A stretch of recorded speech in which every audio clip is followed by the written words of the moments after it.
Sefer Bereshit, Parshat Chayei Sarah, on water justice. Parshat Chayei Sarah, or the life of Sarah, begins counterintuitively by telling of Sarah's death. It starts, Sarah's lifetime, the span of Sarah's life came to 127 years. Sarah died in the land of Canaan, and Abraham proceeded to mourn for Sarah and to bewail her. Abraham then honors Sarah with a proper burial, and at the end of this parsha, Abraham himself is buried with her. In between these events, we get the lovely story of how Abraham and Sarah's son, Yitzchak, came to be married to Rivka, which we'll focus in on here, Isaac and Rebekah. In chapter 24, Abraham, not wanting his son to be matched with a Canaanite, sends his senior servant Eliezer to the land of Abraham's birth to find Yitzchak a wife. In this Torah portion, the person is simply called the servant, but he's generally assumed to be the same Eliezer, the one in charge of Abraham's household, from Parshat Lech Lecha. Eliezer searches specifically for a woman who, when he asks for a drink of water, not only accepts his requests, but offers to give water to his camels as well. And Rivka, the first woman Eliezer asks, does it.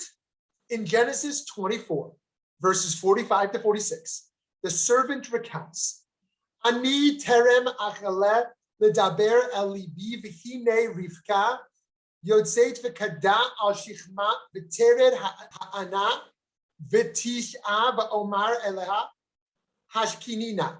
I had scarcely finished praying in my heart when Rebekah came out with her jar on her shoulder and went down to the spring and drew. And I said to her, please give me a drink. Vat maher v'tored kada me'aleha v'tomer shtei v'gam gam alecha ashke v'eshet v'gam hagmalim hishkata.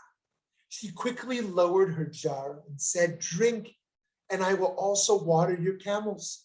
So I drank, and she also watered the camels. This is going above and beyond with kindness, is the very reason why Rivka is chosen to be a matriarch. The medieval commentator Rashi says, she is fit for him since she will be charitable and will therefore be worthy of admission into the house of Abraham. Rashi's point probably isn't the best way of wording it, as Rebekah proves herself far more worthy and in a way, one might argue, becomes a bigger player in the unfolding of Israel's story than her husband Isaac does. This is a theme we can recognize over and over in Tanakh, that it's not merely being nice that the Torah expects of us, but actions of justice, in this case with water, the key ingredient in all living things. Water is foundational to the world, as we saw from the very beginning of the creation story throughout Genesis chapter 1.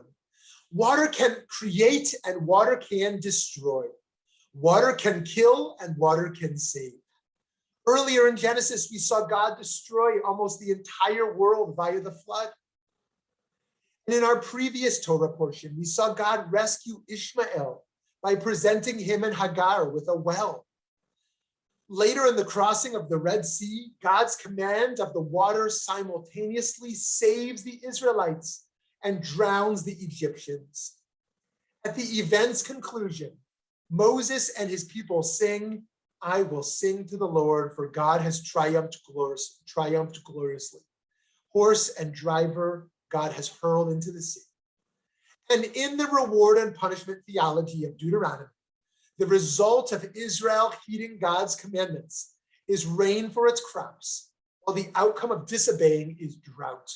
It says, and you shall soon perish from the good land that the Lord is assigning to you.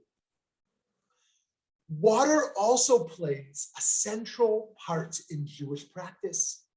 And in these rituals, water represents the antithesis of death. Sleep is said to represent 1/60th of death, and one traditionally washes their hands upon waking up to almost shake away that death, to almost purify and be grateful for the existence of life. For purification from other states that are reminders of death, the mikvah is used. Rabbi Dr. Yitz Greenberg teaches, mikvah is a rebirth ritual. The person removes all their clothes and totally immerses in the water, a symbolic return to the womb. Then he or she emerges, purified to new life. They immerse in water, the womb of life, and are reborn to new, intensified life. Rabbi Greenberg teaches. The mikvah mimics the experience of the actual womb. Mayim is chayim, water is life. Because a fetus is in the womb of water. Greenberg notes that the mikvah contains living water, that is, water still connected to its natural source. Heaven itself even is represented in Hebrew with the word shamayim, which can mean sky water. The Midrash Bereshit Rabbah puts a miraculous reading on Rebekah's selection at the well. Here's what the Midrash says. All the women went down and filled their pitchers from the well. But this one, as the waters saw her, they immediately rose. The Holy One be blessed, said to her, you are a sign of blessing to your children. You are a bracha. The Talmudic tractate, Ta'anit, tells of another supernatural well, saying the Israelites had water with them during the Exodus, thanks to Miriam. It says the well was given to the Jewish people in the merit of Miriam. When Miriam died, the well disappeared. Our mitzvah of chesed, or loving kindness, perfectly encapsulates the interconnectedness between supporting someone emotionally and helping them materially. Rebekah exemplifies this obligation in this parsha when she gives water to Eliezer and also his camels. But what happens when individual acts of chesed can't be enough? According to the World Health Organization, some 2.2 billion people around the world do not have safely managed drinking water services. 4.2 billion people do not have safely managed sanitation services. And 3 billion people lack basic hand washing facilities.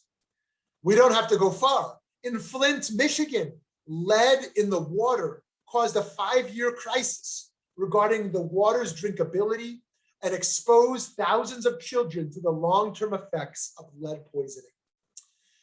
In the face of climate change, droughts pose substantial problems to both people and animals. Down here at the US-Mexico border, refugees and asylees are trekking through the desert, desperate for access to water. Friends, the Torah makes it clear that access to clean water is a basic human need, and that it is a basic human duty to provide water to those who don't have it. And the scale of this problem demands not just one person, like our foremother, Rebekah, but thousands. This summer at Arizona Jews for Justice, an initiative run by Valley Beit Midrash, we gave out over 1,000 gallons of much needed water to Arizona's unsheltered population. We're always accepting donations at our office, by the way, to support that work.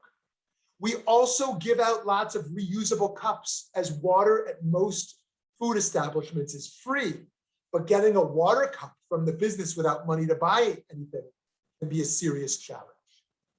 However, water justice is a global issue, and the problem is much, much worse in poorer countries in the global south. And because this crisis is so wide-ranging, no organization is able to offer a catch-all solution. Still, we can follow the model of Rebekah, and when someone seeks our help, provide above and beyond what is asked of us. Ultimately, what Rebekah demonstrates in this parsha is her willingness to love, something Isaac is able to reciprocate. Chapter 24 ends, quote, Isaac then brought her into the tent of his mother Sarah, and he took Rebekah as his wife. Isaac loved her and thus found comfort after his mother's death. Friends, may we too, in Rebecca's merit and memory, commit our loves to acts of kindness and justice. May our gratitude for clean water inspire us to advocate for water justice near and